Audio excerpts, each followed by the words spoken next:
Jaipur literature festival में आज 11वां महाकवि कन्हैया लाल सेठिया काव्य पुरस्कार प्रदान किया गया।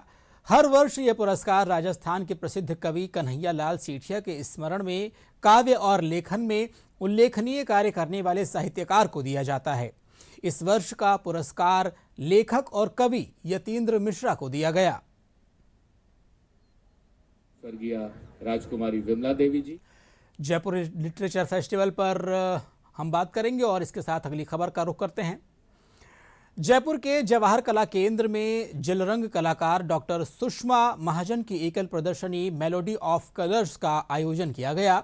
इस अवसर पर प्रदेश के मुख्य सचिव वी श्रीनिवास ने प्रदर्शनी का दौरा किया और डॉक्टर महाजन द्वारा प्रस्तुत किए गए चित्रों का गहन अवलोकन किया। इस प्रदर्शनी में लगभग 60 जलरंग कृतियों को प्रदर्शित किया गया, जिनमें 22 नई कृतियां विशेष रूप से इस आयोजन के लिए तैयार की गई हैं।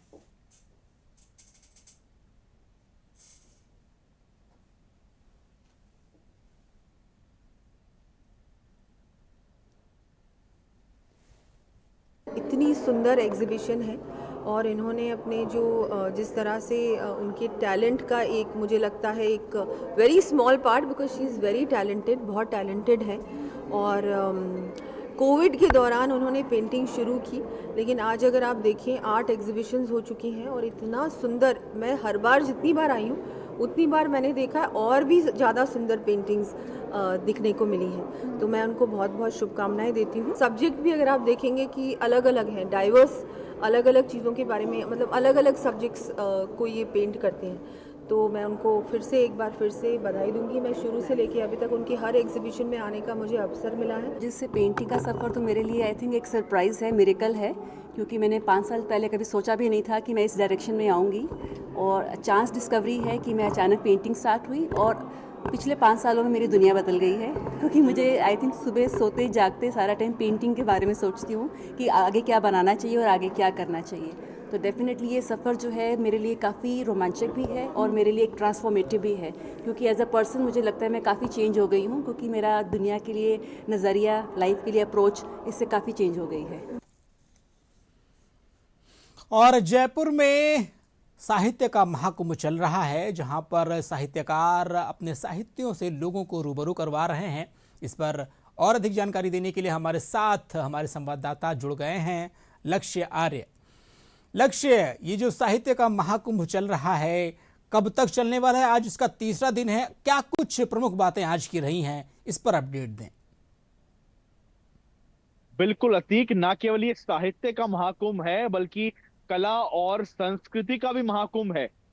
15 से 19 जनवरी तक आयोजित इस 5 दिवसीय महोत्सव में देश विदेश से जो वक्ता हैं वो भाग ले रहे हैं। आज विभिन्न सत्र आयोजित किए गए अतीक, जिसमें न केवल कला संस्कृति में बात हुई, साहित्य में बात हुई, बल्कि समसामयिक विषयों पर भी चर्चाएं की गई। आज मॉर्निंग म्यूजिक से जो महोत्सव है उसकी शुरुआत हुई। इस प्रकार से 5 दिवसीय महोत्सव का आज तीसरा दिन है।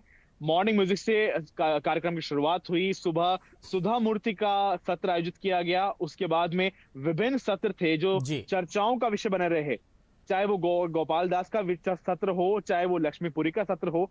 सभी सत्रों में एक गहन चर्चा की गई और किस प्रकार से चाहे वो साहित्य का विकास हो, संस्कृति का विकास हो, या भारत के विश्व गुरु बनने की और जो रास्ता है, जो उसके कदम है, वो किस प्रकार गतिमान हो, उस पर चर्चा की गई।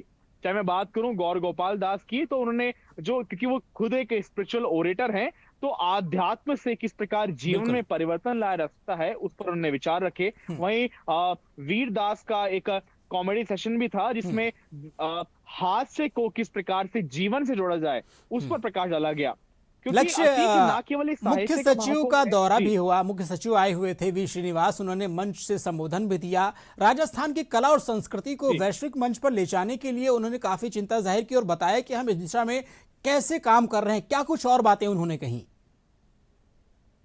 देखिए, जब मीडिया लाउंज में जो मुख्य सचिव आए, तो उन्होंने न केवल राजस्थान के पर्यटन पर प्रकाश डाला, बल्कि ये जो महोत्सव है इसके माध्यम से किस प्रकार राजस्थान के पर्यटन और कला संस्कृति को गति मिल रही है, इस पर उन्होंने महती बात करी। उन्होंने पत्रकारों से बातचीत करते हुए इस पे गहन चर्चा की कि इस प्रकार से जो जेएलएफ जैसे कार्यक्रम है, ये ना केवल देश विदेश से वक्ताओं को आमंत्रित करते हैं, बल्कि साथ साथ में जो राजस्थान की संस्कृति है उसका संदेश देश के साथ जी में विदेश के हर एक कोने में पहुंचाते बिल्कुल हैं।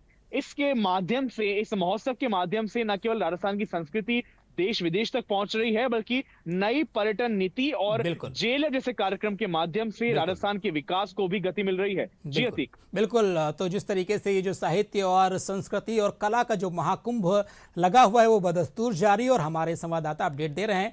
बहुत बहुत धन्यवाद लक्ष्य हमें जानकारी देने के लिए।